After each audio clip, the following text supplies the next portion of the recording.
పాపం సునీత విలియమ్స్ మరికొంతకాలం అంతరిక్షంలో ఉండాల్సి వచ్చేటటువంటి పరిస్థితి. మొన్ననే మాట్లాడుకున్నాం, ఇవాళ రాబోతోంది అన్నటువంటిది. కానీ నిన్న కరెక్ట్గా కౌంట్ డౌన్ ఇంకో గంట ఉందనగా నాసా ఈ ప్రయోగాన్ని ఆపేసింది. ఎందుకయ్యా అంటే ఏదైతే హైడ్రాలిక్ వ్యవస్థలో సమస్య ఉత్పన్నమైందంట.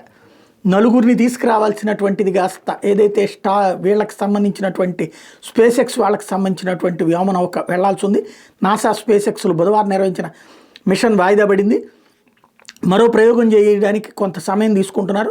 దీంతో వ్యోమగాములు రాక ఆలస్యం కాబోతుంది. 2024 జూన్ 5న ప్రయోగించిన బోయింగ్ వ్యోమనౌక స్టార్ లైనర్లో అంతర్జాతీయ అంతరిక్ష కేంద్రానికి చేరుకున్నారు సునీత విలియం, బచ్ విల్మర్లు. స్టార్ లైనర్లో సమస్యల వల్ల అప్పటి నుండి ఐఎన్ఎస్లోనే ఉంటున్న విషయం తెలిసినట్టుందే. వీళ్ళని తీసుకురావాలంటే బదులుగా వేరే వాళ్ళని ఐఎన్ఎస్కి పంపించాలి. తమ కోసం మార్చి 12 స్పేస్ ఎక్స్కి చెందిన క్రూ-10 అంతరిక్ష నౌక రానుందని, నౌకలో కొత్తగా ఐఎన్ఎస్ఎస్లోకి వచ్చే వ్యోమగాములు తమ బాధ్యతలు తీసుకున్న సునీత విల్మోని ఇటీవల చెప్పుకొచ్చారు.